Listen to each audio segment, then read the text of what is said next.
क्या शाह का कंट्रोल पड़ रहा ढीला? हड़बड़ाहट में नोटिस जारी, क्या कांग्रेस में करेंगे वापसी? स्वागत है आप सभी का। आप देख रहे हैं द राजनीति का विशेष सेगमेंट खबर और विश्लेषण। मैं हूं जब्बार खान। तो क्या 12 वर्षों के बाद केंद्र की राजनीति में आए मोदी और शाह का कंट्रोल बीजेपी पर कुछ वाकई ढीला पड़ रहा है? आखिर देश के कई राज्यों में बीजेपी के अंदर ऐसी स्थिति क्यों उत्पन्न हुई जिसमें एक साथ 18 विधायकों ने एक प्रदेश में बगावत कर दी? और जब भारतीय जनता पार्टी ने नोटिस जारी किया, उसके बावजूद भी उस नोटिस का कोई असर नहीं पड़ा। क्या है ये पूरा का पूरा मामला? विस्तार से बताते हैं। दोस्तों, मैं यहां महाराष्ट्र की बात नहीं कर रहा, जहां पर बीजेपी के 9 नेताओं ने बीजेपी का हाथ छोड़ करके कांग्रेस का हाथ थाम लिया है। उस पर मेरा अगला शो देखिए। लेकिन यहां पर भारतीय जनता पार्टी के भीतर एक ही प्रदेश में 18 नेताओं की बगावत से दिल्ली तक में खलबली मची हुई है। और ये बगावत ऐसी है जो जमीनी स्तर पर है, जिनका जुड़ाव सीधे सीधे जनता से है, कार्यकर्ताओं से है। यानी कि इसका मतलब यह है, अगर धरातल के जमीनी स्तर के ये नेता बीजेपी के खिलाफ, अपनी ही पार्टी के खिलाफ ऐसी बगावत कर रहे हैं, तो इसका इंपैक्ट चुनावी राजनीति में और चुनाव में पड़ना बहुत ही स्वाभाविक और नेचुरल है।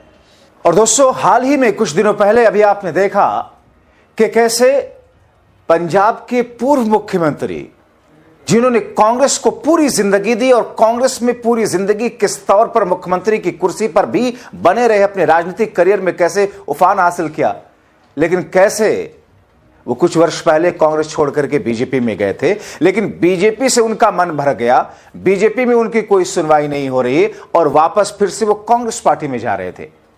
और जैसे ही ये स्थिति सामने आई, पता ये लगा कि उनके खिलाफ में एजेंसियां लगा दी गई हैं, ईडी लगा दी गई है, और उनकी पत्नी को मजबूरन आकर के कहना पड़ा कैप्टन अमरिंदर की कि नहीं, बीजेपी में ही है, कहीं नहीं जा रहे हैं।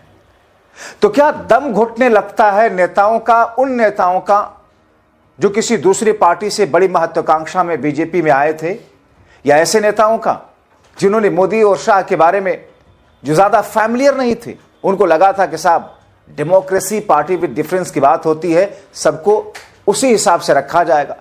मगर दोस्तों, अब सीधे सीधे आपको खबर दिखाते हैं। ये खबर है झारखंड से। खबर देखिए, हेडलाइन देखिए, लिखा है पूर्व विधायक संजीव सिंह समेत 18 नेताओं को नोटिस जारी हुआ, बीजेपी के अधिकृत प्रत्याशी के खिलाफ में लड़ रहे निकाय चुनाव।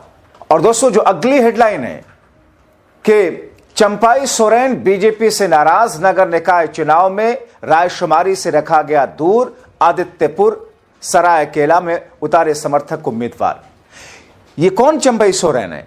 वही जो एक वक्त में झारखंड मुक्ति मोर्चा के सबसे बुजुर्ग और सबसे भरोसेमंद नेता हुआ करते थे, हेमंत सोरेन के।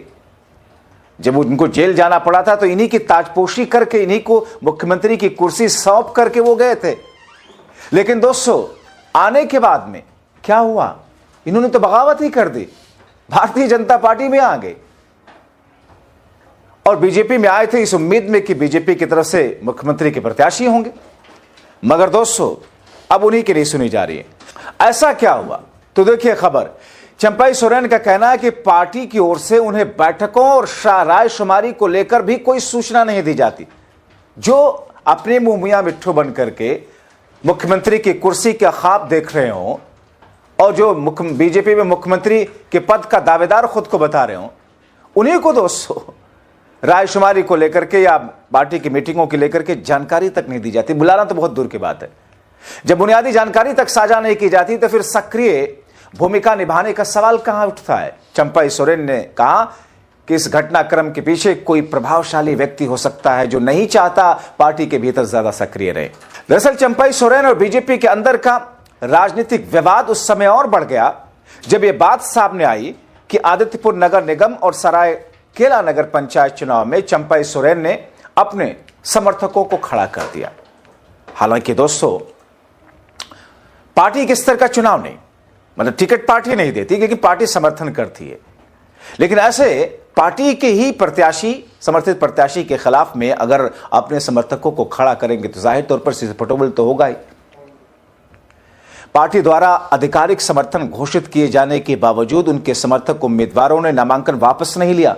आदित्यपुर नगर निगम में चंपाई समर्थक सुनीता लियांगी चुनावी मैदान में बनी हुई हैं, जबकि सरायकेला नगर पंचायत में पार्टी समर्थित प्रत्याशी सुमित चौधरी के खिलाफ उनके पूर्व विधायक प्रतिनिधि जिनका नाम है सानद आचार्य।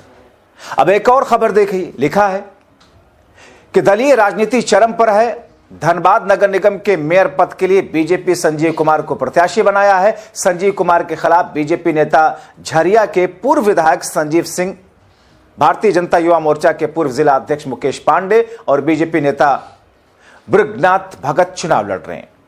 बीजेपी नेताओं ने पुरजोर प्रयास किया कि तीनों चुनावी मैदान से हट जाएं। इसके लिए बीजेपी के राष्ट्रीय महासचिव अरुण सिंह तक ने बात की। सफलता नहीं मिलने पर तीनों को कारण बताओ नोटिस जारी कर दिया गया। मगर दोस्तों, जैसे ही बगावत की खबरें आई, बीजेपी में खलबली सी मच गई। मीटिंग पर मीटिंग होने लगी और फिर नोटिस का दौर शुरू हो गया। देखिए, लिखा है देवघर में बाबा बलिया और पालमू में परशुराम ओझा से स्पष्टीकरण मांगा गया है नोटिस जारी करके। इन नेताओं के भेजे पत्र में प्रदेश महामंत्री प्रदीप वर्मा कहते हैं कि उनकी पार्टी विरोधी गतिविधियों को अनुशासनहीनता माना गया है और इस पर 7 दिनों में अपना जवाब पार्टी को देने के लिए निर्देशित किया गया है। देखते जाइए एक के बाद फटाफट एक के बाद एक खबरें। आगे क्या लिखा है? बीजेपी की जिला कमेटी गिरिडीह, जमशेदपुर, चाईबासा समेत कई जिलों ने 20 से अधिक नेताओं को पत्र भेज करके पार्टी विरोधी गतिविधियों में शामिल रहने और उस पर उनका पक्ष पूछा है। इनका जवाब संतोषजनक नहीं रहने पर पार्टी आगे की कार्रवाई करेगी। दोस्तों, ये जो खबरें आपको मैंने दिखाई दोस्तों, ये हवा हवाई नहीं है, ये अखबारों की सुर्खियां बनी हुई हैं।